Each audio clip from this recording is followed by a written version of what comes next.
Je vous laisse commencer, Lucille, et puis peut-être que Marco et Fanny enchaînent et on voit si je compléterai. Je vais présenter du coup le cadre juridique un peu dans lequel s'inscrit l'audience qui va intervenir. Donc, en 2019, nous avons eu du coup beaucoup de mouvements gilets jaunes, dits gilets jaunes, avec des mouvements qui se produisaient la plupart des samedis pendant plusieurs semaines. Dans le cadre de ces mouvements, Madame Odile Morin, qui est présente et qui est militante engagée concernant la question du handicap, s'est rendue très régulièrement à ces manifestations. Et c'est dans le cadre de l'une de ces manifestations qu'elle a été blessée parce que son fauteuil a été percuté l'un des camions de policiers suite à une manœuvre et à une manipulation de son joystick par l'un des policiers, alors qu'elle était en train de faire une intervention dans le cadre de la manifestation. Suite à cela, elle a déposé plainte pour les blessures conséquentes, hein. Elle montrera peut-être des photos, mais les blessures conséquentes qui ont été les siennes. Elle a déposé une plainte auprès du procureur de la République.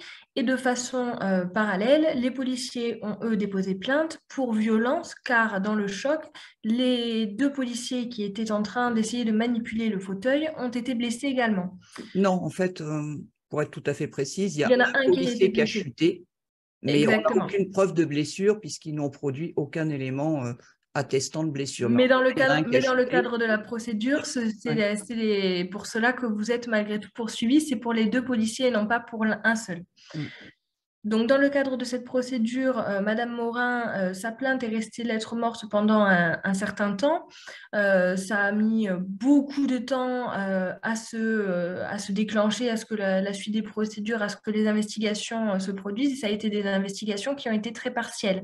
L'IGPN a évidemment été saisie, mais il n'y a pas eu plus d'investigations sur les différents éléments que l'on a pu communiquer, les témoignages que l'on a pu essayer de faire valoir pour démontrer que Madame Morin avait été blessé et se trouvait victime dans le cadre de cette difficulté-là et non pas auteur de violence à l'encontre des policiers. Plusieurs infractions ont été reprochées à Madame Morin, donc les violences, mais également le fait d'avoir bloqué le passage et le fait d'avoir invectivé et outragé les policiers lorsqu'elle a été blessée et pour les insultes qu'elle a pu dire à ce moment-là.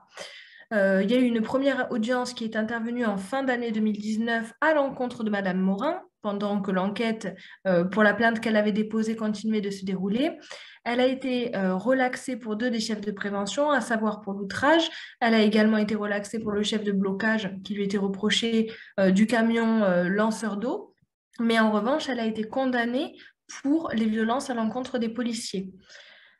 Dans le cadre de cette condamnation, elle a eu une peine de 2 mois de sursis, mais néanmoins, pour le principe, il est absolument hallucinant qu'on soit parvenu à une condamnation de Madame Morin pour des faits de violence qu'elle n'a absolument pas commis et dont, au contraire, elle a été victime. C'est la raison pour laquelle Madame Morin a immédiatement relevé appel de cette décision. L'audience avait été fixée plusieurs années après, hein, puisqu'on a une première instance en fin d'année 2019 et le procès en appel n'a été fixé que le 30 juin de l'année dernière, 2022, donc on a un délai de 2 ans et demi, durant lequel on n'a pas eu plus d'investigations qui ont été réalisées.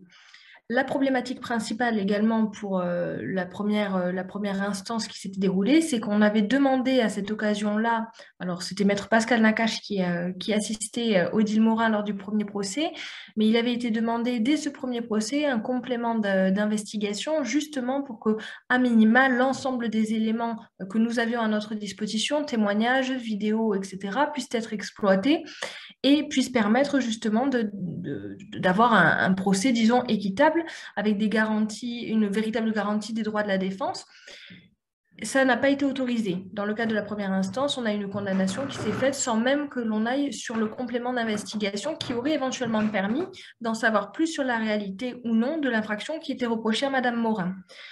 Le 30 juin, lorsque nous arrivons pour la première fois sur l'audience en appel, les magistrats ont effectivement constaté sur nos demandes, parce que nous avons formulé des demandes en amont de l'audience, ils ont effectivement constaté que le dossier n'était en réalité pas en état, que tous les éléments qui avaient été produits n'avaient pas forcément été exploités comme il le fallait, Et ils ont donc décidé de procéder, alors ce n'était pas notre demande pour le coup, mais ils ont décidé malgré tout, compte tenu des circonstances, ils ont considéré qu'il était plus raisonnable de renvoyer l'affaire donc au 21 mars en ordonnant un supplément d'information, alors partiel. Il y a certains éléments dont ils ont souhaité faire l'exploitation, et notamment une vidéo qui avait été prise par un membre de la LDH qui était là en observatoire, en observateur des pratiques policières dans le cadre des manifestations, et qui avait pris une vidéo très précise justement de ce qui s'était passé, de l'action et du moment très précis où le fauteuil va percuter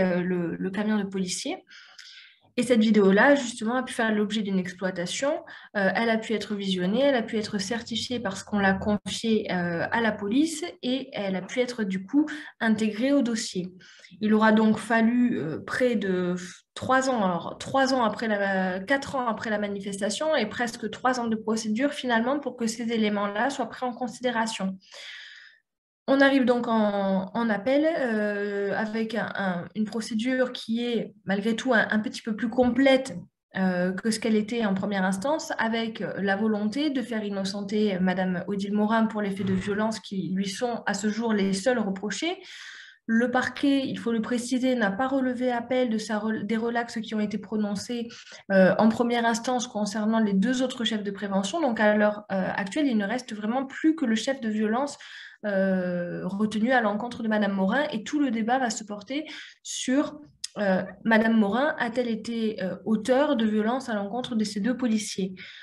Il faut savoir que pour que les violences soient caractérisées, il faut retenir 2 éléments. Un élément matériel, c'est-à-dire il faut qu'il y ait eu effectivement un acte perpétré dans le sens de violence, de la commission de violence, et il faut également qu'il y ait eu une intention de commettre les violences.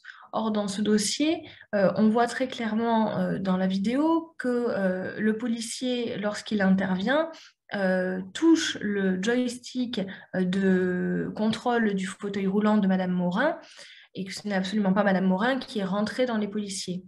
Je pense que Madame Morin expliquera plus avant les raisons qui rendent cette condamnation complètement absurde et complètement contraire aux valeurs qu'elle a pu véhiculer dans le cadre des manifestations, et qui lui cause malgré tout un préjudice conséquent, puisqu'à l'heure actuelle, même si la condamnation n'est pas définitive, elle reste condamnée pour violence à l'encontre de policiers. Voilà pour le cadre juridique, et voilà où on en est à l'heure actuelle.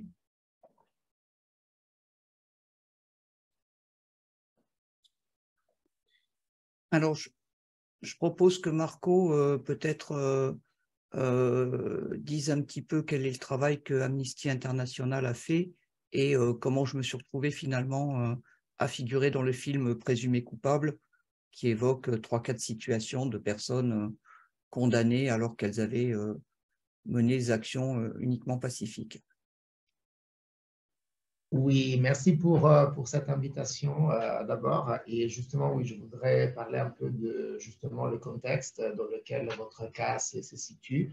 Un contexte qu'on a suivi en 2018, 2019, 2020. Et en fait, voilà, je voudrais plutôt parler de la pratique constante et structurelle de la répression de manifestants pacifiques en France. C'est une pratique que on a observée depuis pas mal de temps.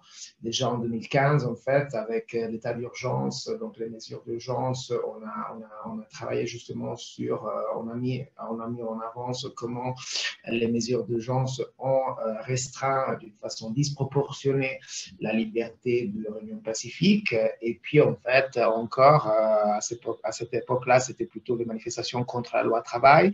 On a poursuivi notre travail pendant le mouvement des Gilets jaunes. Et puis aussi, on s'est penché sur cette question lors des restrictions mises en œuvre pour lutter contre la pandémie du Covid.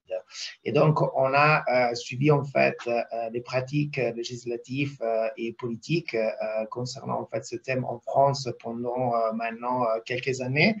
Et on peut justement on peut parler d'une politique constante de répression de cette liberté des réunions pacifiques, qui est un droit fondamental, comme vous savez bien.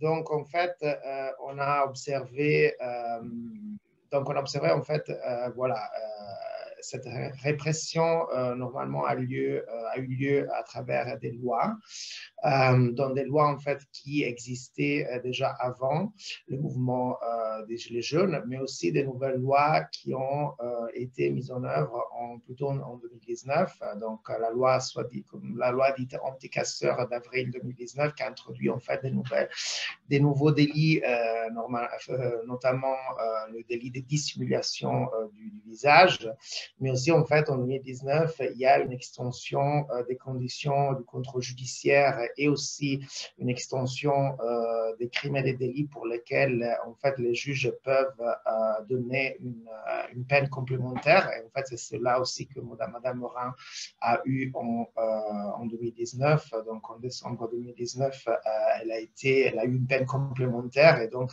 elle a eu une interdiction de manifester pendant 1 an, et pas juste à Toulouse, mais aussi dans le département. Et du coup, voilà, ça aussi, c'est une pratique qui a été utilisée pour restreindre cette liberté de réunion pacifique.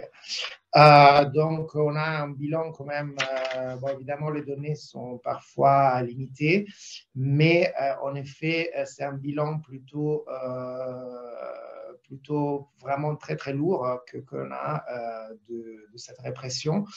En 2019, en fait, il y a eu, nous, on a estimé par rapport aux données qu'il y a eu 40 000 personnes qui ont été condamnées sur la base des lois qui sont problématiques. Donc, soit parce que, en fait, c'est des lois qui érigent en infraction des comportements, des actions pénales. Donc, comme par exemple le délit d'outrage ou bien le fait d'organiser une manifestation sans la déclarer. Donc, ça, c'est des lois qui sont problématiques en vue du droit international des droits de l'homme, ou bien des lois qui ont été, qui en fait sont trop vagues et justement ont été utilisées pour placer en garde à vue des manifestants pacifiques ou bien aussi pour les poursuivre et les condamner. Donc, 40 000 personnes en 2019 ont été condamnées, pas juste dans le contexte des manifestations, mais plutôt en général sur la base des lois, disons, injustes. Vous savez, par exemple, le délit d'outrage est un délit qui n'est pas un délit, c'est pas forcément un délit lié juste aux manifestations. Donc, par contre, concernant les manifestations des Gilets jaunes, donc par rapport aux données existantes, on sait que, disons, entre novembre 2018 et juillet 2019, il y a eu 3204 condamnations des manifestants Gilets jaunes, surtout toujours sur la base des lois qui sont problématiques, donc des crimes, des délits et des crimes qui sont donc soit en contradiction directe avec les droits internationaux des droits humains, soit des lois en fait très vagues, comme par exemple le délit de participation à un groupement en vue de commettre des violences. Donc, comme nous, on l'a montré dans notre travail, c'est un délit en fait qui est très, très vague et donc a été utilisé pour poursuivre des manifestants pacifiques qui se rendaient, par exemple, à des manifestations juste avec des lunettes ou d'autres matériels de protection contre les gaz lacrymogènes. Donc, c'est un bilan très, très lourd. Et juste pour dire que, voilà, donc je ne vais pas me prononcer d'une façon très spécifique sur le cas de Madame Morin, mais évidemment, donc, comme notre documentaire l'a montré, donc le titre, en fait, présumé coupable, est assez parlant. Et justement, on a vu que beaucoup de ces manifestants, y inclus Madame Morin, plutôt ont été présumés coupables plutôt qu'être présumé innocent. Donc, c'est vraiment un droit basique, le fait de la présomption d'innocence jusqu'à la condamnation finale. Surtout, en fait, on a vu que beaucoup de ces manifestants ont été présumés coupables depuis déjà leur garde à vue. Et puis, toute une série, donc, en fait, je pense que c'est important de souligner tout l'arsenal législatif que l'État a mis en place pour réprimer donc le droit à la liberté des réunions pacifiques, donc pas juste des nouvelles lois ou l'application, en fait, la mise en œuvre des lois existantes déjà avant 2019 d'une façon disproportionnée sur la base des éléments très très vagues, mais aussi justement, je pense important de souligner les nouvelles conditions du contrôle judiciaire qui ont été qui ont été entrées en vigueur certaines nouvelles conditions à partir de 2019, et aussi l'élargissement des délits et des crimes pour lesquels c'était possible de, du coup, prévoir une peine complémentaire qui restreint en fait le droit à la liberté de réunion pacifique. Évidemment, si vous avez des questions sur ces bilans, on a d'autres données, donc on pourra en parler ensuite. Merci. Peut-être une précision également pour rebondir sur ce que M. Perolini vient d'indiquer, mais qui me semble aller complètement dans le sens des indications fournies et de façon un peu plus générale. C'est vrai que dans le cadre des mouvements Gilets jaunes et de la répression qui a pu en être faite, il y a eu également des choix d'opportunités de poursuite qui ont été réalisés, qui ont été tout à fait contestables également et qui vont dans le sens des constats d'Amnesty International, puisque très régulièrement, en réalité, le choix de procédure, c'était la comparution immédiate, qui est une procédure qui permet de juger effectivement rapidement des faits qui sont censés être simples à établir. Alors, sur le principe, effectivement, juger rapidement, pourquoi pas, la difficulté étant que nous n'avions un accès au dossier qui était très bref, avec l'impossibilité de réunir les éléments de preuve pour démontrer le contraire, pour également d'ailleurs fournir des éléments sur la personnalité des personnes qui étaient poursuivies dans ce cadre-là. Et on a eu très très peu en réalité d'audiences renvoyées à quelques mois avec un contrôle judiciaire entre-temps ou pas de contrôle judiciaire du tout d'ailleurs. On a eu très souvent ce choix de placer du coup en détention provisoire pendant une nuit les personnes qui étaient poursuivies et de les passer en comparution immédiate le lendemain avec un procès qui était du coup tout à fait critiquable dans beaucoup de cas puisqu'on n'avait encore une fois pas la possibilité de réunir les éléments qui permettaient d'en savoir plus avec des dossiers qui venaient donc en audience de façon très très incomplète, avec très peu d'éléments, et donc on rejoint là un peu cette idée de présomption de culpabilité plus que d'innocence. On a eu principalement ça à Toulouse sur les dossiers de première instance, justement parce qu'il y a eu ce choix de procédure rapide. Il faut en revanche reconnaître que sur les procédures qui ont été faites en appel, on a eu une rigueur juridique qui a été beaucoup plus conséquente, et il y a eu quand même des relax qui ont été prononcés à minima de façon partielle au nom justement de la rigueur juridique. Bon, ce qui est tout, c'est quand même pour nuancer un peu le propos parce que là, on va se trouver en phase d'appel justement. Ce qui était regrettable dans le cas du dossier d'Odile Morin, c'est que justement, on se trouve dans un dossier dans le cadre duquel on ne fait pas le choix d'aller sur une comparution immédiate, où on renvoie à plusieurs mois et où donc on a toute la possibilité de mettre en œuvre ce qu'il faut pour aller chercher tous les éléments qui vont permettre d'avoir un dossier complet. Et que finalement, on arrive en audience plusieurs mois après, en ayant eu toute l'attitude pour faire les démarches nécessaires, et en réalité, quand le dossier arrive, non seulement il n'est pas complet, alors que ce n'est pas en procédure pénale, normalement au prévenu d'apporter des éléments, c'est censé être à l'accusation de montrer tous les éléments qui permettent d'entrer en voie de condamnation. Là encore, c'est important, parce qu'on a eu un véritable renversement qui s'est vu opérer, avec des recherches de moyens d'innocenté qui ont dû être mis en œuvre, alors que normalement, c'est au parquet de démontrer la culpabilité et non l'inverse. Là encore, on retombe quand même dans cette idée de présomption de culpabilité avec à nous d'apporter les éléments pour innocenter. Bon, et on arrive finalement sur la première audience, le dossier n'est pas prêt, n'est pas en état, les éléments n'ont pas exploité, et en plus de cela, non seulement il n'est pas prêt, mais on refuse le complément d'investigation qui est sollicité sur l'audience, on refuse d'aller regarder les vidéos même sur l'audience, ça aurait pu se prévoir un visionnage sur l'audience, des vidéos, etc., des différents éléments. Mais là encore, ce n'est pas fait. Voilà ce qui peut être aussi déploré dans le cadre du dossier de Mme Odile Morin, parce que là, pour le coup, on avait un choix de procédure qui nous l'aurait permis et qui fait que finalement, on se retrouve 3 ans, 4 ans après les faits, sans décision définitive, avec un dossier qui a mis beaucoup de temps à se compléter.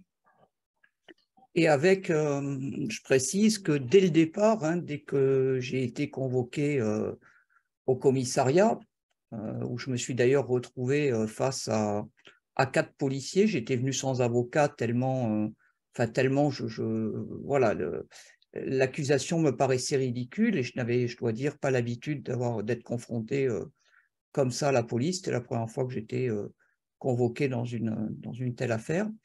J'ai tout de suite demandé une confrontation. Et on l'a redemandé à plusieurs reprises. Je n'ai toujours pas eu de confrontation parce que quand on lit le dossier d'accusation, il y a quand même des choses qui sont complètement contredites par les vidéos et par les photos. Il y a plusieurs choses. Il y a, alors, je ne sais pas si vous voulez peut-être que je reprenne un peu le cours des événements et de ce qui s'est passé, de ce qui s'est déroulé le 30 mars 2019. Donc, j'ai participé à la majeure partie des manifestations de Gilets jaunes. Très vite, j'ai dû m'équiper d'un casque et m'équiper d'un masque à gaz. D'abord parce que j'ai des problèmes respiratoires importants et que donc le gaz lacrymogène peut comporter des risques extrêmement graves pour moi, hein, du fait de mes difficultés respi. Et puis parce que très vite, dès la première manifestation Gilets jaunes, j'ai été témoin de violences sur des personnes pacifiques. Alors je ne nie pas qu'il y a eu aussi de la violence de la part des manifestants à un certain nombre de moments, mais d'une manière générale, ces violences sont en général et majoritairement intervenues après que la police ait usé de violence à l'égard des manifestants, en général sans sommation. Il faut quand même soulever le fait que quand les rares fois où j'ai pu entendre des sommations, c'était parce que j'étais juste à côté du policier qui les faisait. C'est-à-dire que la police ne s'est jamais donné les moyens de faire des sommations qui soient audibles alors que c'est une obligation légale.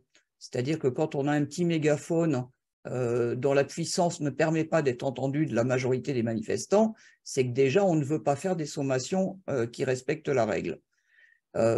J'ai été assez vite repéré par les manifestants et par les policiers pour plusieurs raisons. D'abord parce que, d'une part, je suis une personne autiste et je suis extrêmement à cheval sur l'honnêteté et sur la rigueur, et que très vite, je me suis rendu compte que la police agissait hors de tout cadre légal, puisque j'ai été regarder un petit peu les textes sur ce qu'elle pouvait faire ou ne pas faire, et que j'ai dû rappeler à plusieurs occasions, de manière toujours courtoise et polie et calme, à la police qu'effectivement, elle agissait hors de tout cadre légal, et donc j'ai contesté à plusieurs reprises les actions qui étaient menées. J'avais été victime déjà de tirs de grenades lacrymogènes et de canons à eau, sans sommation, une première fois au mois de janvier 2019, où, par miracle, je dirais, je n'avais pas été blessé. Les policiers, il pleuvait énormément ce jour-là, plus l'eau qui avait été répandue avait réussi à faire glisser mon fauteuil parce qu'effectivement, voilà, il y avait tellement d'humidité que même malgré le poids de mon fauteuil, ils ont pu le pousser. Voilà, il faut savoir que pour moi, c'est extrêmement dangereux, comme je l'ai dit, d'être victime de gaz lacrymogène parce que mes problèmes respiratoires peuvent, voilà, ça peut mettre ma vie en jeu. Et puis, il faut savoir que les grenades lacrymogènes, quand on est assis dans un fauteuil roulant, on peut recevoir les grenades sur les genoux et donc se retrouver brûlé et ne pas pouvoir dégager. Donc, c'est un risque supplémentaire que l'on a par rapport à une personne valide debout. Qu'en plus, le canon à eau, j'ai comme particularité, et je l'ai dit et répété à plusieurs reprises à la police chaque fois que j'ai pu, je l'ai même écrit, j'ai le corps extrêmement douloureux parce que ma maladie fait que la moindre pression occasionne des bleus douloureux. Donc là aussi, subir un jet d'eau à très forte pression, j'ai eu des amis qui ont eu des blessures de cuir chevelu, enfin voilà, des points de suture à cause du jet d'eau. Donc me prendre le jet d'eau, ça peut être très dangereux pour moi, plus que chez une personne valide. Et en plus, avec les problèmes respiratoires, les problèmes pneumo, la fragilité que j'ai sur le plan ORL, me prendre la douche en plein hiver, c'est pas non plus idéal. Donc, ça fait partie des choses qui sont des violences qui ont été exercées à mon égard dès le mois de janvier. Et donc, ce 30 mars, je manifestais de manière totalement pacifique. je relatais un peu le déroulement de la manifestation en direct avec mon téléphone, et nous sommes arrivés à Arnaud Bernard sans qu'il y ait d'incident particulier. Et là, le cortège s'est heurté à un barrage de policiers et de véhicules. Nous sommes restés devant, j'étais au premier rang avec d'autres camarades en fauteuil et d'autres camarades sans fauteuil handicapés. Nous avons tenté de négocier avec la police pour demander à rejoindre, parce que nous ne comprenions pas l'objet de ce barrage. Donc j'ai demandé en vain à parler à l'officier responsable du dispositif. Je ne savais pas encore que c'était la commissaire Petiot, je l'ai appris plus tard. À noter que la commissaire Petiot, dans ses écritures, prétend ne m'avoir jamais rencontré, alors que j'ai des photos, et je peux vous les montrer, montrant que j'avais déjà eu un affrontement verbal avec elle parce que j'avais été victime de tirs de grenades lacrymogènes au mois de janvier aussi de la part de ces hommes, et que je l'avais interpellée oralement et que je lui avais expliqué quels étaient les dangers que présentaient les gaz lacrymogènes à mon écart. Il y a d'ailleurs une vidéo qui existe aussi sur le sujet. Donc la commissaire Petiot a menti quand elle prétendait qu'elle ne m'avait jamais rencontré et qu'on n'avait jamais échangé. Donc elle n'est pas venue, et puis d'un seul coup, alors que je n'ai entendu à aucun moment des sommations, j'ai été victime une nouvelle fois ce 30 mars de tirs de grenades lacrymogènes et de canons à eau. Et je précise que les personnes qui étaient devant étaient toutes mains en l'air, pour certaines couchées, dansant, etc. Donc dans des postures qui étaient absolument pas belliqueuses. Donc quand j'ai été victime de ces tirs de grenades lacrymo et du canon à eau, ben, sur la colère, et parce que je n'admets pas d'être...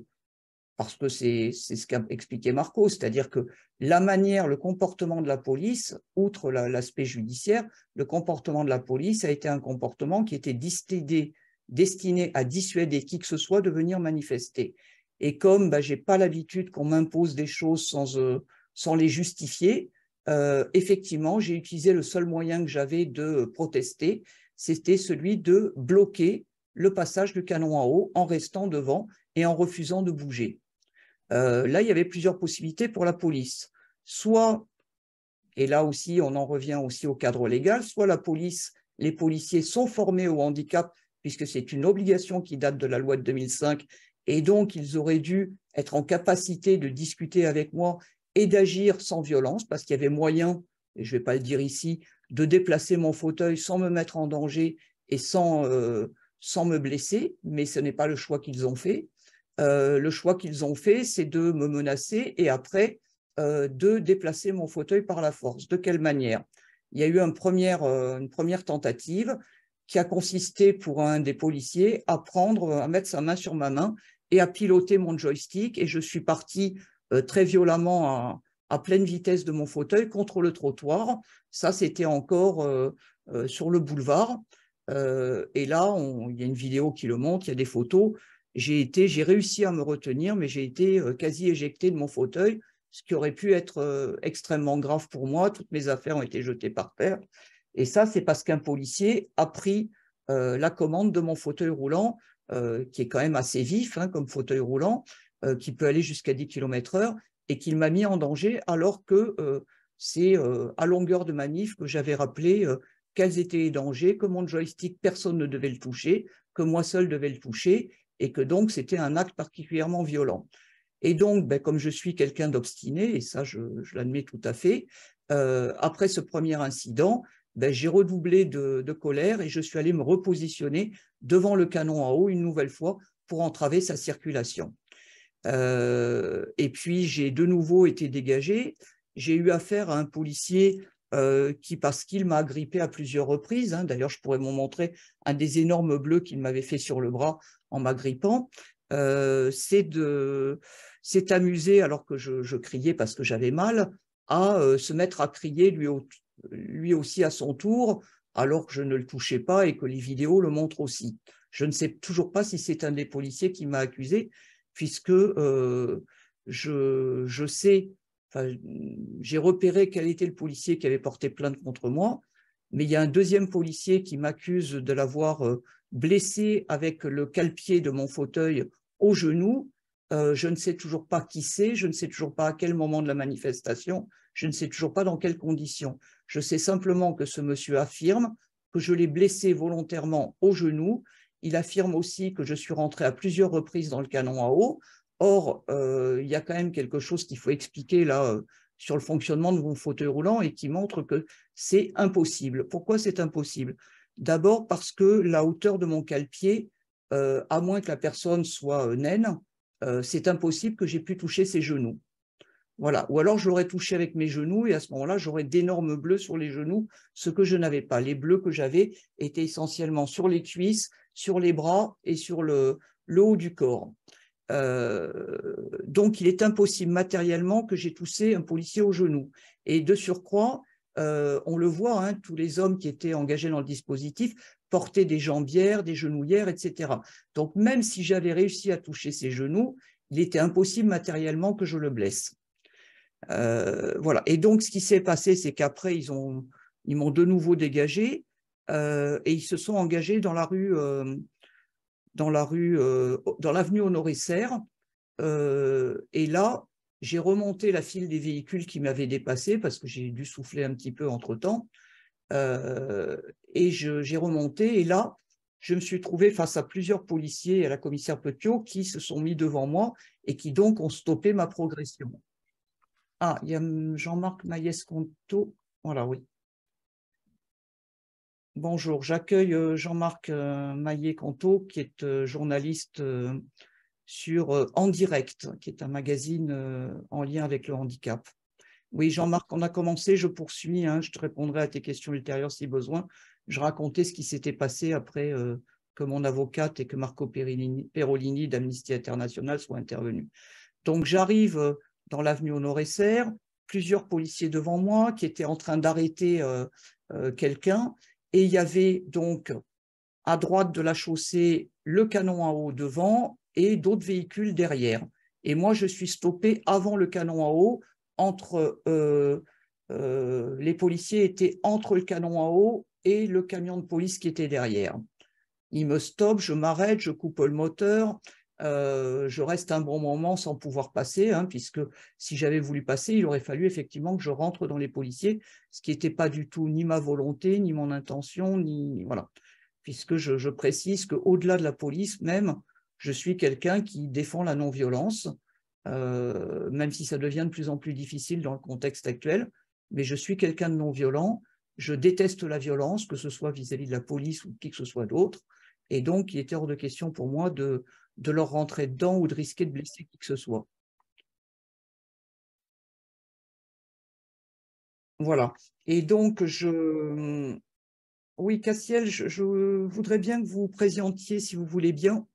Vous êtes journaliste, peut-être?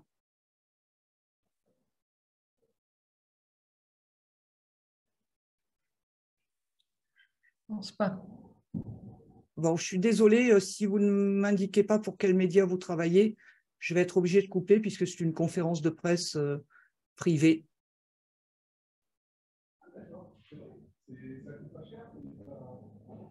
Bon, ben je supprime.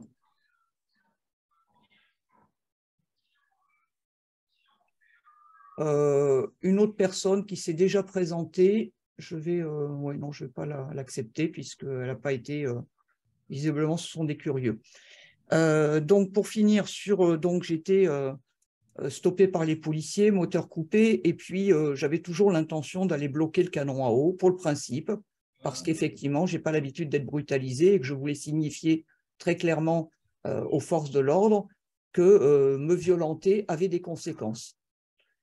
Me violenter avait des conséquences et stopper un canon à eau ne présentait aucun risque pour personne, puisque contrairement à ce que la police avait tenté d'affirmer, il ne s'agissait pas d'un véhicule chargé d'éteindre les incendies, mais bien d'un canon à eau destiné à faire de la répression. Voilà.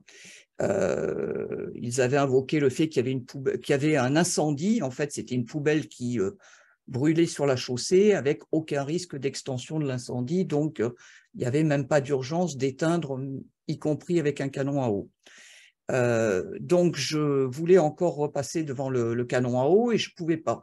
Et j'ai vu qu'en fait, il n'y avait personne à ma droite personne qui m'empêchait de passer entre le canon à eau, l'arrière du canon à eau et l'avant du fourgon, et que si j'arrivais à passer comme ça, comme il n'y avait personne comme véhicule à droite du fourgon et que vraisemblablement j'avais la place, je pensais qu'en les prenant par surprise, en accélérant et en allant très vite, j'allais pouvoir contourner le canon à eau et me repositionner devant.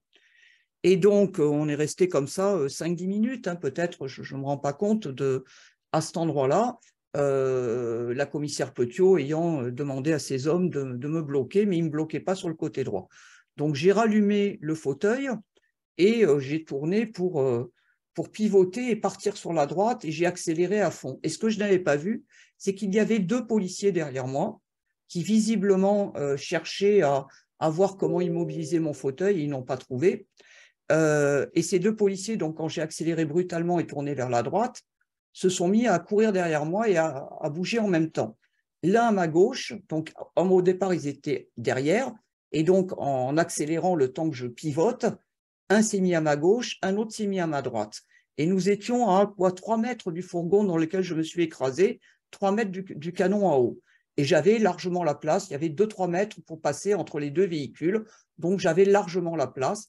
J'accélère. Ce qui s'est passé, c'est que le policier qui était à ma droite s'est penché vers l'avant, a voulu attraper mon joystick, et au lieu d'attraper le joystick, il a attrapé le support du joystick. Il faut expliquer là que mon fauteuil roulant a la possibilité d'escamoter le joystick, c'est-à-dire qu'il y a un bras repliable sur lequel est posé le joystick qui permet d'escamoter. Pourquoi? Parce que quand j'ai besoin de m'asseoir à une table, mon joystick dépasse de 50 cm facilement de l'avant de mon corps. Donc, je ne peux pas m'asseoir à une table sans avoir mal au dos. Donc, j'ai la possibilité d'escamoter assez facilement mon joystick. Il faut quand même tirer dessus. Ça ne bouge pas tout seul, quoi. Il faut tirer dessus, mais on peut, en poussant ou en tirant, escamoter mon joystick. Et donc, le policier a attrapé le manipulateur, le support du joystick par le bas, ma main étant posée dessus, forcément, en écartant le manipulateur, ben forcément, ça a fait dévier mon fauteuil de sa direction. Et donc, au lieu d'aller tout droit, d'un seul coup, j'ai bifurqué sur la droite. Et à ce moment-là, je me suis encastré dans le fourgon de police. Et là, il faut savoir une deuxième particularité de mon fauteuil, c'est que les cale-pieds du fauteuil, les cale-pieds se replient pour justement permettre de gagner de la place dans des espaces contraints. Et que donc, ce qui s'est passé, c'est qu'au lieu que le cale-pied touche le véhicule et donc me protège mon pied finalement, il s'est replié sur mon pied, écrasant mon pied entre le véhicule, la partie du cale-pied et l'arrière de mon fauteuil. Et dans cette manœuvre-là, le policier qui était à ma gauche, qui essayait de m'attraper, qui essayait de rattraper mon fauteuil, qui devait s'imaginer qu'il pouvait stopper un fauteuil électrique qui était lancé, ce qui est impossible, hein, il n'y a que moi qui pouvais le freiner. Ce policier a basculé vers l'avant.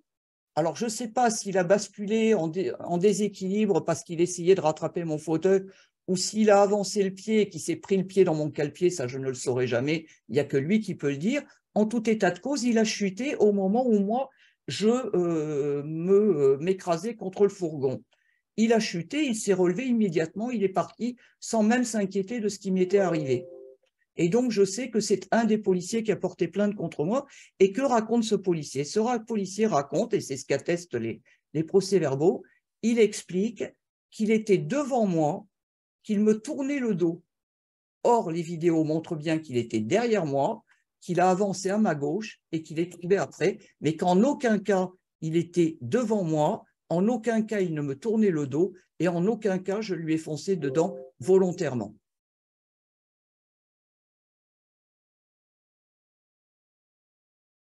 Voilà, et donc j'ai hurlé, et à ce moment-là, il y avait des street medics qui étaient là et qui sont venus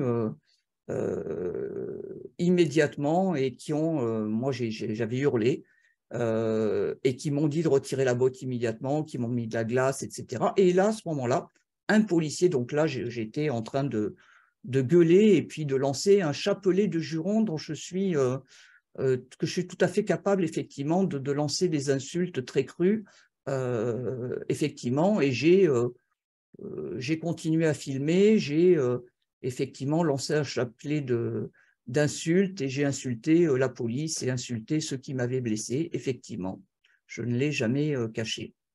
Voilà. Donc, il y a 2 policiers qui ont fait une manœuvre dangereuse et je ne sais toujours pas si celui qui porte plainte contre moi est le policier de droite qui a voulu se protéger dans le cas où il serait identifié ou si c'est un autre policier et pourquoi et comment. Voilà.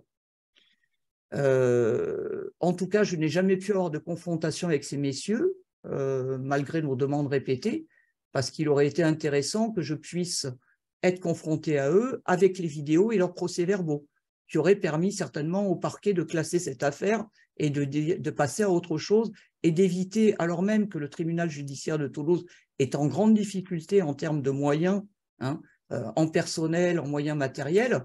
Il se trouve qu'en tant qu'élu, j'ai voté un vœu de l'opposition, justement, demandant au maire de Toulouse qu'il demande à la chancellerie des moyens supplémentaires pour le tribunal judiciaire, alors même que ce tribunal judiciaire manque de moyens, il gaspille son temps et son énergie à me poursuivre. Je pense que ce n'était pas un hasard si, outre la condamnation à 2 mois de sursis, j'ai écopé d'une interdiction de manifester. Je pense que c'était le principal objectif de cette affaire. Voilà. On ne vous entend pas, Lucie. On a effectivement vu de toute façon cette peine complémentaire prononcée très régulièrement. Ça faisait clairement partie des objectifs et ça, on ne peut absolument pas le contester. On l'a d'ailleurs vu également dans certains dossiers dans lesquels ils se sont fait retoquer par la Cour d'appel parce qu'en réalité, cette peine complémentaire n'est applicable que pour certains délits et pas pour l'intégralité des infractions poursuivies et a malheureusement été prononcée parfois en première instance alors même qu'elle n'avait pas la possibilité de l'être. Voilà. Et en plus, comme l'a soulevé Pascal Nakache, j'ai été jugé une 2e fois puisque je n'avais pas respecté l'interdiction de manifester à partir du 11e mois. Je rappelle que c'était au moment où il y avait où les services d'urgence à Toulouse étaient saturés au moment du Covid et où les personnes handicapées et âgées qui ont été sacrifiées dans d'autres régions puisqu'elles n'ont pas pu accéder à la réanimation couraient un risque de mort et que j'ai estimé à ce moment-là qu'à partir du moment où les choix politiques de ce pays pouvaient mettre ma vie en jeu, ma vie en danger, et que je pouvais être condamné à mort du simple fait d'être une personne handicapée, j'ai estimé que ça me donnait des droits et je suis retourné manifester sans me cacher d'ailleurs, ce qui aurait été difficile de toute façon. Et donc j'ai été condamné à 500 € d'amende pour avoir manifesté, alors même que Pascal Nakache a démontré que l'interdiction de manifester dont j'avais écopé était illégale puisqu'elle n'était pas territorialisée, c'est-à-dire qu'il y a de la jurisprudence de la Cour de cassation qui dit qu'une interdiction de manifester doit fixer un périmètre alors que la mienne ne fixait aucun périmètre. Malgré tout, j'ai été condamné, je dirais que j'ai jeté l'éponge pour des raisons financières, pensant que l'appel que j'ai constitué sur cette affaire me permettrait de revenir ultérieurement sur cette condamnation. Est-ce que c'est Jean-Marc qui parle? Oui, bonjour Jean-Marc. Bonjour Odile. Bonjour. Est-ce que, à un moment ou à un autre, alors, excuse-moi, je suis arrivé un peu tardivement dans la conférence. En fait, la prise en compte du handicap, qui est quand même une illustration d'une certaine fragilité, et notamment, à l'évidence, dans une manifestation, et une mobilité réduite, et donc un certain nombre de facteurs qui pourraient quelque part venir à ta décharge, ont été pris en compte. Parce que moi, j'étais étonné au début de cette affaire de me dire, mais c'est pas possible, quoi. Dans les manifestations, il y a des centaines de personnes qui tabassent des policiers, qui leur rentrent dedans, qui leur envoient tout et n'importe quoi à la figure. Et finalement, on se rend compte que des condamnations, alors je ne sais pas au courant de tout, mais il n'y en a pas non plus de manière pléthorique. Or là, j'ai du mal à comprendre que le handicap ne soit pas justement un facteur totalement atténuant de cette situation. Alors, d'abord, il n'y avait rien à atténuer puisque je ne suis pas coupable. J'aurais été coupable, effectivement, on aurait pu se poser la question, mais ce n'était pas le sujet puisque de toute façon, je ne suis pas coupable. Ils t'ont bien attaqué quand même en justice. Eux m'ont attaqué, mais ils n'ont pas attaqué que moi. Hein. Je rappelle que 80%, et tu le sais Jean-Marc, des handicaps sont invisibles et il y a eu beaucoup de personnes handicapées dans les cortèges Gilets jaunes et un certain nombre ont été victimes de violences, effectivement, comme les personnes valides. Je dois dire que, d'ailleurs, ça m'a fait dire, hein, que cette affaire, qu'il y avait quand même un domaine dans lequel les personnes handicapées avaient gagné l'égalité, puisque on sait qu'on en est très loin, hein, dans ce pays, c'est le domaine de la répression. C'est-à-dire qu'on a eu droit à une répression égale à celle des autres. C'est un domaine d'égalité qu'on a gagné. Je dois dire que ce n'était pas celui-là que je revendiquais. Il y a une précision également pour répondre à la question qui me semble intéressante. C'est que vous, Odile Morin, en l'occurrence, il y a quand même deux spécificités. Il y a effectivement le handicap visible qui vient du fauteuil et donc une fragilité physique conséquente, mais il y a également un autre paramètre spécifique qui est votre autisme, qui guide, hein, quand même vos actions, qui guide vos façons de fonctionner. Et dans le cadre des audiences qu'il y a pu y avoir vous concernant, il a régulièrement été indiqué pour diminuer la prise en considération, en tout cas à minima du handicap même physique, hein. Il a souvent été opposé que vous vous mettiez à risque puisque vous alliez au-devant du risque vous-même, que vous alliez circuler entre les camions, par exemple, là dans ce dossier de CRS, etc. Et c'est un peu pour cette raison-là que systématiquement dans les audiences, on vous dit, ben oui, mais alors vous vous prévalez éventuellement du handicap, etc. Mais en même temps, vous n'avez qu'à pas vous mettre en danger encore plus particulièrement. Alors déjà, aller manifester, ils considèrent que c'est vous mettre en danger, alors que vous avez quand même tout à fait le droit d'aller manifester pacifiquement, y compris quand vous avez un handicap, visible ou invisible. Oui, parce que sinon, on va mettre dans la Constitution que la liberté de manifester ne s'applique qu'aux personnes valides, jeunes et en bonne santé, et si possible mâles, hein, et de pas de couleur. Et évidemment, dans le cadre de la manifestation, quand en plus vous allez, et vous ne le contestez pas, puisque ça fait partie justement de votre caractère militant et de vos actions militantes, vous allez vous mettre ce qu'ils appellent un peu plus encore à risque en allant au-devant des camions de policiers, en faisant valoir les réglementations et en tenant tête, c'est ce qui vous a valu justement cette espèce de symbolisation de votre action et qui a cristallisé quelque peu les tensions malgré tout autour de ce qui se passait dans les manifestations, vous concernant plus spécifiquement. Voilà pourquoi la question du handicap, elle a été prise en compte de façon très très réduite, coupable ou pas coupable, en toute hypothèse, à minima. De manière très validiste et semblant ignorer la réalité de nos vies, parce que le danger, il est tous les jours dans nos vies quotidiennes de personnes handicapées. Il est tout simplement chaque fois qu'on sort dans la rue, pour une raison toute simple, à cause de l'inaccessibilité. Je suis régulièrement obligé de rouler sur la route simplement parce que les trottoirs ne sont pas accessibles au milieu des voitures. Je n'ai jamais vu la maréchaussée venir à mon secours dans ces circonstances-là et me dire « Attention, vous êtes en danger, on va faire quelque chose pour faire cesser le danger ». Ce n'est que quand quand dans le respect de la Constitution, je manifeste. Ce n'est qu'à ce moment-là qu'on vient remettre en cause mon droit à manifester en parlant du danger. Le danger, il est causé effectivement par l'organisation de la société vis-à-vis des personnes handicapées, pas par les manifestations. J'allais dire aussi que dans beaucoup de manifestations, les dirigeants syndicaux revendiquent la violence comme un des seuls moyens de se faire entendre. Et donc aussi des députés revendiquent ce moyen d'action. Et là, ça passe, on va dire, hein, entre guillemets, puisqu'on se dit, finalement, oui, pour se faire entendre, il n'y a pas d'autre moyen que de manifester et de casser, et qu'il n'y a qu'à cette occasion que le gouvernement réagit. Et là, dans ce cas de figure, encore une fois, je suis assez étonné que sur un épiphénomène, tout se soit focalisé sur toi. Je vais te dire, en fait, le fond du problème. Le fond du problème, c'est quoi? Et je m'en suis rendu compte, effectivement, quand j'ai été convoqué par la police, puisque je veux dire que j'ai été convoqué, j'ai eu 4 policiers face à moi, dont le commissaire de police qui avait été diligenté directement de Paris pour enquêter et pour réprimer les gilets jaunes. Pourquoi? Parce que, et on le retrouve dans le dossier d'accusation du parquet à mon égard, par rapport à la plainte que j'ai formulée contre les policiers qui m'ont blessé, quand on lit le rapport, on lit que j'étais la leader des gilets jaunes. Je suis présentée comme la leader des gilets jaunes, ce qui pose un problème. C'est qu'il n'y a jamais eu de leader des gilets jaunes à Toulouse. Il y a eu des villes où il y en a eu, mais ce n'était pas le cas à Toulouse. Par contre, effectivement, j'étais une figure repérée, d'abord parce que c'est plus facile de repérer quelqu'un en fauteuil Voilà, c'est moins courant. Et puis parce qu'effectivement, je dois dire que j'ai beaucoup énervé les forces de police par mon calme. C'est-à-dire qu'en fait, il est plus facile d'aller réprimer quelqu'un qui est violent, mais quelqu'un qui reste calme, factuel, qui vous cite des articles de loi, c'est beaucoup plus compliqué. Et c'est vrai que j'ai ridiculisé à plusieurs reprises les forces de police, c'est vrai.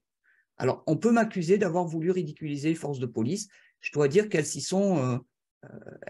j'ai pas eu besoin de beaucoup faire, hein. C'est-à-dire que d'elles-mêmes, elles se sont ridiculisées et à plusieurs reprises, j'ai dû rappeler effectivement la loi. J'étais devenu un petit peu connu parce que je faisais du contrôle des RIO. C'est-à-dire qu'effectivement, lassé d'être contrôlé à mauvais escient par la police, lassé de me voir demander de retirer mon masque alors que je ne faisais que protéger ma santé et que rien ne m'obligeait à le retirer, j'ai effectivement passé à une période d'offensive où je contrôlais les RIO. Et je dois dire, comme il y avait très peu de policiers qui respectaient la loi, effectivement, ça a été certainement désagréable pour eux. Ça ne justifiait en aucun cas que je subisse des violences à coups de grenades lacrymogènes, à coups de canons à eau et à coups de blessures quand on tente de manipuler mon fauteuil. Un autre paramètre également, hein, que l'on a beaucoup vu dans le cadre, j'ai assisté à un certain nombre de personnes arrêtées dans le cadre des manifestations Gilets jaunes, bon, par conviction personnelle, mais par intérêt pour les mouvements qui s'étaient déroulés. Mais on a également vu beaucoup de personnes interpellées qui étaient des gens qui n'avaient pas de casier, qui avaient des situations personnelles, professionnelles complètement honnêtes et stables. Pourquoi? Parce que là encore, il a été beaucoup plus facile d'interpeller ces personnes, tout comme Madame Odile Morin, des personnes qu'on a identifiées à plusieurs reprises, mais également des personnes sur un événement tout à fait ponctuel, plutôt que les personnes qui venaient effectivement, parce qu'il y en a eu relativement peu, mais il y en a eu quelques-uns malgré tout, effectivement, des gens qui venaient avec l'intention de commettre des infractions, de commettre de la casse, etc., qui eux étaient beaucoup plus organisés, beaucoup plus au fait, et qui effectivement étaient beaucoup plus difficiles à interpeller. Ça, c'est aussi notre réalité des dossiers, et donc on s'est rabattu quelque peu sur les personnes qui étaient faciles à interpeller, et qui en réalité, dans les 3/4 des dossiers, étaient, peut-être même plus que les 3/4, étaient des personnes qui n'avaient jamais eu d'infraction auparavant, et en tout cas absolument rien en lien avec les manifestations, et encore moins avec des violences. C'est un peu l'impression que j'en retire en disant finalement, on ne rentre pas les mains vides. Hein, à l'issue de la manifestation, on aura quand même interpellé un certain nombre de personnes, même si ce ne sont pas les plus grands responsables ou les plus grands fauteurs de troubles, on aura quand même quelques boucs émissaires sous la main pour l'exemple.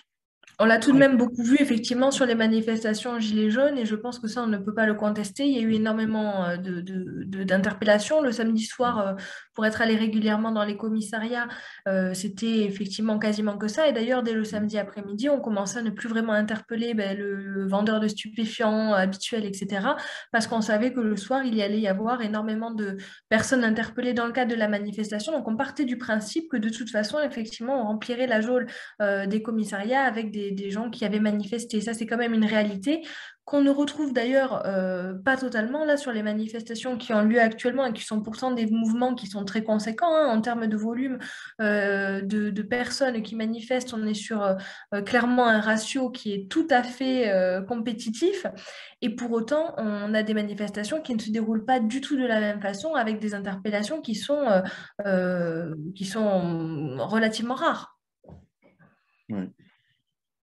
Donc c'est vrai, ça a vraiment été un phénomène qu'on a quand même suivi principalement sur ces manifestations Gilets jaunes qu'on avait forcément, évidemment, en petite quantité d'ores et déjà sur des mouvements antérieurs, etc., mais qu'on a quand même principalement vu se développer au moment du mouvement Gilets jaunes. Alors, bon, la raison, toutes les manifestations sont politiques, alors pourquoi plus ce mouvement que les autres, je ne saurais pas l'expliquer. Je pense qu'il doit y avoir des raisons particulières qui l'expliquent, mais ça, c'est plus des études d'organismes non gouvernementaux qui pourraient peut-être travailler là-dessus et qui ont peut-être une explication à apporter, mais c'est vrai que ça a cristallisé énormément de tensions. De la même façon que dans les manifestations qu'on avait pour les Gilets jaunes, on avait des interventions de policiers très rapidement, alors qu'on avait des manifestations qui étaient tout à fait pacifistes. Là, pour les manifestations qui ont lieu pour les retraites, on a des fois un nombre beaucoup plus conséquent et pourtant la manifestation parvient à son terme jusqu'à 17 heures avant qu'il y ait effectivement quelques petites échauffourées, etc. On arrive à ne pas avoir de gaz lacrymogène, de tentatives de dispersion, etc. Dans le cadre des manifestations Gilets jaunes, sur la fin, on avait parfois dès 15 heures, avec un départ à 14 heures, dès 15 heures, alors que tout était calme, pacifique, etc. On avait d'ores et déjà des interventions policières. Ça a aussi cristallisé beaucoup de pression du côté des manifestants et c'est aussi ce qui a fait monter le mouvement parce que même des manifestants qui venaient initialement de façon complètement pacifique, avec l'intention de faire un cortège joyeux, agréable, qui montre simplement le mécontentement du peuple avec des slogans, forcément, parce que c'est le but du jeu d'une contestation, ça en fait partie et c'est la liberté d'expression aussi. Eh bien, on a vu que même de leur côté, ça commençait à monter en pression et très rapidement, tout le monde était tendu. Et à la fin des manifestations, enfin sur les dernières manifestations, le cortège commençait déjà tendu parce qu'en fait, ils regardaient à tous les coins de rue à quel moment les policiers allaient commencer à intervenir. Ça a quand même malgré tout été une réalité pour avoir moi-même été également sur le terrain pour pouvoir voilà, assister les personnes en connaissance de cause et qu'on n'a pas retrouvé dans les manifestations qui se sont produites ultérieurement, notamment celles qui ont lieu à l'heure actuelle. Bon, et puis, il y a eu aussi un peu un phénomène, je dirais, validiste, c'est-à-dire que certains, et là-dessus je me suis toujours, m'ont présenté comme une personne particulièrement courageuse parce que j'étais handicapé. Et bon, moi, ça, c'est une appréciation qui me gêne particulièrement parce que d'abord, je pense que il y a plein de gens qui ont des handicaps invisibles et qui se sont pris plus que moi et qui étaient, voilà, et que ce n'était pas une question de courage en ce qui me concerne. C'est juste que je n'ai pas pour habitude de, voilà, c'est un mode de fonctionnement qui est lié à mon autisme, c'est-à-dire que je n'ai pas là pour habitude de plier sans explication. C'est-à-dire qu'à partir du moment où quelque chose est particulièrement injuste, ça renforce ma volonté de participer. Et c'est vrai que je dois dire, hein, je peux le dire avec le recul, même si je ne voulais pas le montrer, je suis parti à toutes les manifestations avec la peur au ventre. J'ai toujours eu peur de ces manifestations. Mais en même temps, je suis quelqu'un qui n'est pas capable de reculer parce que je ne pourrais plus me regarder dans la glace. C'est-à-dire que pour moi, ce n'était pas possible de reculer et de céder parce que je sentais bien qu'on voulait me terroriser et que je n'ai pas pour habitude de me laisser terroriser. C'est voilà, ce qui a fait mon obstination. Et je pense que si les manifestations s'étaient déroulées toutes dans une bonne ambiance, sans aucune répression, j'aurais participé à moins de manifestations, tout simplement parce que j'avais bien d'autres choses à faire. Mais je me suis acharnée à y aller chaque samedi pour ne pas céder à la peur. En refusant de céder à la peur et en refusant de céder à cette tentative de terrorisation des personnes. Je pense que si on et ça a reconnaissait... servi effectivement d'encouragement. Certains ont considéré que ça... Enfin, je sais que j'ai des amis qui m'ont dit « Oui, mais ça nous encourage que tu sois présente ». Bon, j'ai toujours trouvé ça ridicule parce que pour moi, il n'y a pas plus de courage pour moi à être présent. Non, mais Odile, mais voilà. Il y a quand même le fait que d'aller dans une manifestation qui peut mal tourner tout en étant sur un fauteuil roulant, bien évidemment, c'est pas plus dangereux que de circuler de nuit sur des routes parce qu'il n'y a pas de trottoir. C'est même moins dangereux. Oui, non, j'allais dire, dans le sens où là, tu ne maîtrises rien, dans le sens s'il y a un mouvement de foule, si... Je ne maîtrise rien si une voiture ne me voit pas, si elle accélère, si elle me... Oui, mais... Non, je ne maîtrise rien, pas de plus. Après, si tu effectivement, bon, tu peux temporiser, par exemple, dans une traversée de route, tu peux temporiser, vérifier à droite, à gauche qu'il n'y a pas de véhicule. Ouais, dans une manifestation, tu n'as pas de contrôle sur l'environnement. Et ouais. si il y a une bagarre qui éclate à côté de toi, eh bien, tu te retrouves prise dedans sans avoir... oui, mais ça peut arriver dans la rue à n'importe quel moment, une bagarre de rue. Oui, mais une manifestation est par principe déjà un mouvement de foule important dans lequel... si ça part un peu en vrille, on se retrouve totalement débordé. Ce sont censés être des endroits où justement on est censé être en sécurité, puisque normalement le rôle de la police à l'occasion des manifestations, c'est d'assurer la sécurité de tous, y compris des manifestants. Hein, et c'est normalement comme ça que les textes disent que la police doit intervenir. C'est justement la question que je me posais tout à l'heure, c'est qu'est-ce qui fait que les policiers, plutôt que d'essayer de te courser ou de t'interpeller d'une manière ou d'une autre, ils t'ont pas en quelque sorte entouré pour te dire, ben, écoutez, on va plutôt essayer de vous mettre à l'abri de tout risque de violence. Et Plutôt que... d'abord, ça, ils n'avaient pas à le faire. Chaque fois qu'ils ont voulu me déplacer, j'ai refusé. Maintenant, s'ils avaient été formés, s'ils avaient été un peu plus malins, ils auraient trouvé le moyen de me déplacer sans me faire mal. Mais encore une fois, comme ils ne sont pas formés et qu'ils ne se sont pas posé la bonne question, ils ne m'ont pas déplacé sans prendre de risque. Ouais. Alors, il y a aussi d'autres mensonges de la police. Vous voyez, par exemple, dans les rapports, il est dit, et y compris les GPN, prétend que 2 policiers ont soulevé mon fauteuil et moi. Alors moi, j'aimerais savoir qui sont ces champions du monde du lever, du jeté, vous savez, de poids, parce que 2 bonhommes, même costauds, pour soulever 250 kilos à 2, moi, faut me les présenter, parce qu'il va falloir qu'ils concourent au prix de Miss Univers ou un truc comme ça, enfin de Monsieur Univers. Voilà.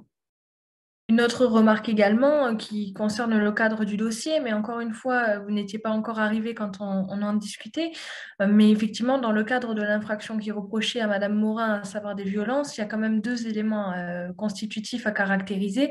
Et encore une fois, il y a l'élément matériel qui est effectivement une action ou une omission qui a pu être caractéristique de violence, mais il y a également l'intention. Et quand bien même on arriverait à dire, ben voilà, on ne sait pas exactement ce qui s'est passé, on ne sait pas si c'est une mauvaise manipulation de la part de l'un ou de l'autre à proprement parler, si c'est les policiers qui ont touché le joystick, touché le poste de commande, est-ce que c'est Madame Morin qui finalement a fait une mauvaise manip, etc. Dans tous les cas, il resterait à caractériser l'intention d'avoir commis les violences.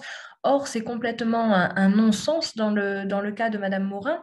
Notamment parce que ça la mettrait elle-même en danger, ce qui n'est il est complètement aberrant de penser que pour violenter 2 policiers, Madame Morin serait prête à se mettre elle-même en danger en se propulsant contre un camion de policiers avec les blessures qu'elle a eues. Hein. On a vu effectivement que c'est des Une blessures fracture du pied, je peux vous montrer, là, je vais vous montrer quelques photos et quand en même. plus de ça, quand on est justement sensibilisé un minimum à la question du handicap, on sait le prix que peut avoir un fauteuil roulant et aucune personne en situation de handicap n'irait prendre le risque en réalité de casser le fauteuil roulant juste pour aller violenter des policiers, quand bien même il y aurait des revendications dans un cadre politique. Enfin, c'est là aussi que quand même il y a une subtilité qui est importante et c'est ce qu'on attend de la cour d'appel justement, c'est de dire ben, quand bien même on ne sait pas pour l'élément matériel et quand bien même on dit que c'est Madame Morin qui avait la main sur le joystick, ce qui n'est pas le cas, mais admettons même qu'on aille dans ce sens-là, où est son intention et où est sa volonté d'avoir commis ces violences? Il n'y en a absolument pas. Et quand on n'a pas les 2 éléments, on ne peut pas entrer en voie de condamnation. Ils se sont contentés des apparences. En première instance, malheureusement, c'est ce que l'on a vu dans le cadre de nombreux dossiers. La Cour d'appel, encore une fois, a régulièrement été beaucoup plus rigoureuse et c'est d'ailleurs ce qu'on attend de cette audience-là, c'est qu'elle fasse preuve de la rigueur juridique qu'elle a pu démontrer hein, dans le cadre de dossiers, notamment de Gilets jaunes. Oui. Parce que... Est-ce que vous voyez, parce que là j'ai l'impression qu'il ne m'affiche pas. Alors, on voit ton Explorer, on voit ton écran. Ce n'est pas l'écran que je voulais montrer. Mais on ne voit pas de photo, on voit juste... alors attends, je vais couper, je vais recommencer parce qu'il ne me partage pas le bon écran. J'ai 2 écrans, je travaille sur 2 écrans à la fois. Est-ce que tu avais eu à l'époque un soutien quelconque de la déléguée, un délégué interministériel au handicap? Oh non, absolument pas. Absolument pas. Tout cela intervenait après que nous ayons mené des actions de désobéissance civile non violente qui mettaient en cause le gouvernement. Et donc, tous les acteurs, y compris les organisations gestionnaires qui n'apprécient pas les critiques que nous formulons et qui sont pourtant appuyées par les rapports de l'ONU, personne n'a voulu effectivement me défendre à part les associations de personnes directement concernées. Est-ce que vous voyez maintenant ou pas? Je ne comprends pas pourquoi je n'ai pas mes photos. Non, on voit toujours ton bureau, c'est-à-dire avec ça commence à me fatiguer. Explorer, des textes Word. Attends, je recommence. On va essayer de voir si on peut partager autrement parce que... Ah si, ça y est, voilà, les photos. Voilà, on va essayer les photos directement. Odile. Voilà, là c'est mieux peut-être. Odile, oui. Madame Gallois et Monsieur Perolini indiquent qu'ils vont devoir, aller respecter d'autres engagements. En tout cas, merci à Amnesty. Est-ce qu'ils ont peut-être un dernier mot à dire? Parce que effectivement, ce que j'ai vécu, c'est quand même quelque chose d'assez systémique. Hein.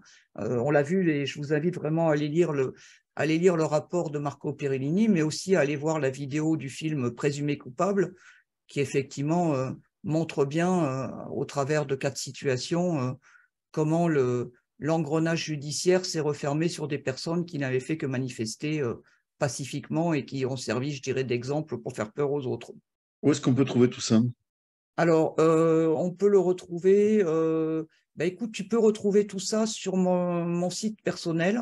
Il y avait le lien, hein, je l'avais envoyé à la fin du mail que j'avais fait. J'avais mis le lien vers mon site personnel, odilmorin.fr, avec l'article annonçant la conférence de presse. Et tout en bas, il y a un lien qui renvoie vers le rapport d'Amnesty et vers le film Présumé coupable.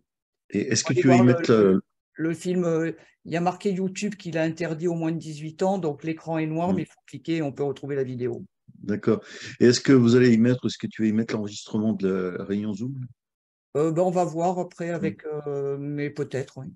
Peut-être pas dans le site internet, mais peut-être par mail je puisse reprendre. D'accord, oui, à ce moment-là, je te le. D'accord, oui. Pas de problème. Tu m'envoies un message, Jean-Marc? Oui, ça marche. Voilà, donc là, je pense que vous voyez les photos. Hein. Madame Gallois, du coup, est-ce qu'avant de partir, vous vouliez indiquer quelque chose également? Non, nous, c'est a priori, alors à moins que mon collègue Marco ait des choses à ajouter, mais je pense qu'il a déjà fait donc son exposé. Effectivement, si Odile a pu envoyer les liens vers le documentaire en ligne et le rapport, je pense que c'est bien. Sinon, je peux les renvoyer également. Voilà.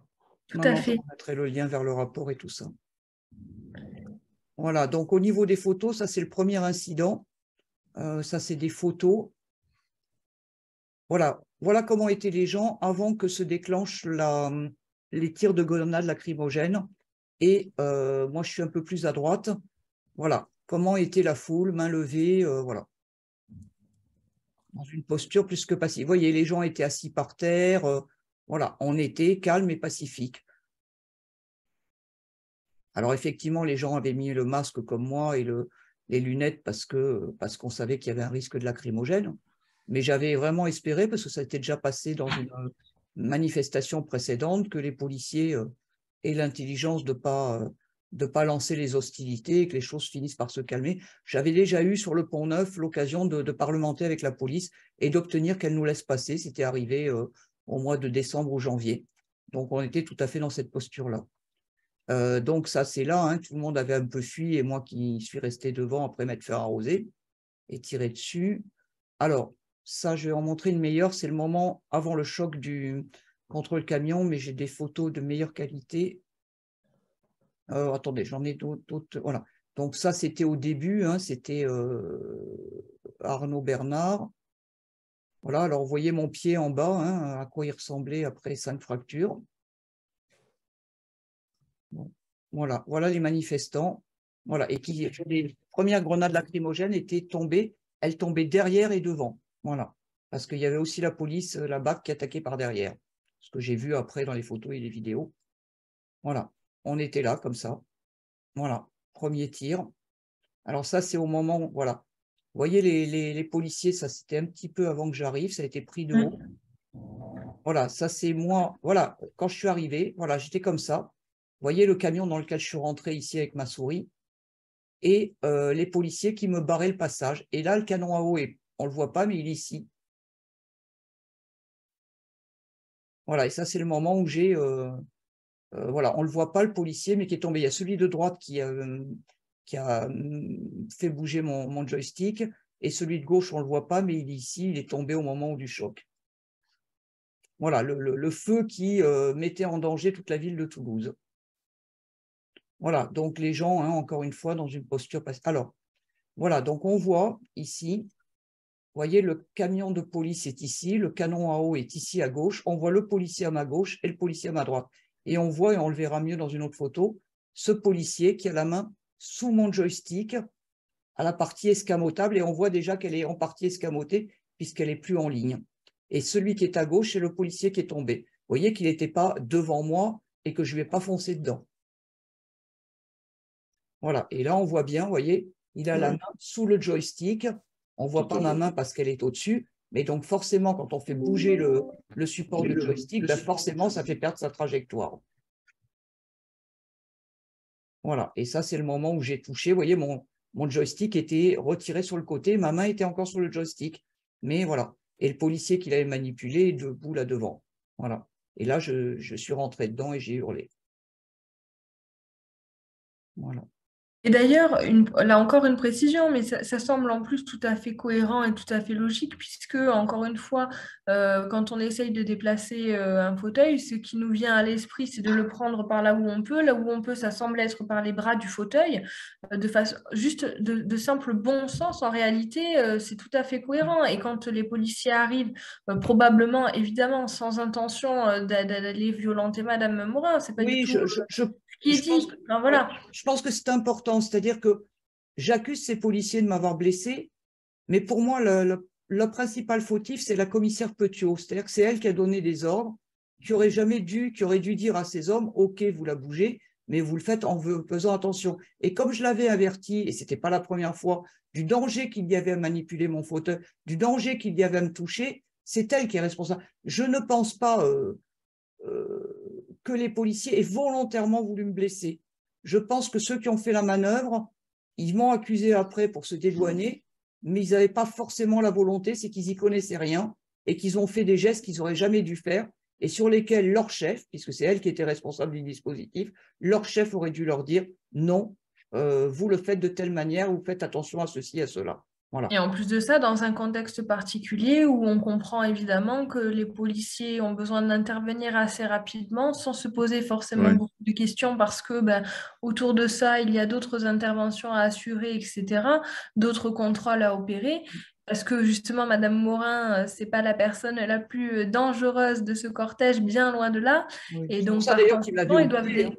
voilà, et donc par conséquent, ils doivent dégager le fauteuil de devant pour pouvoir continuer leur progression. Et donc, en voulant l'enlever, tout simplement, ils soulèvent derrière le bras, sauf que ce qu'ils ignorent, c'est que le bras, il est escamotable.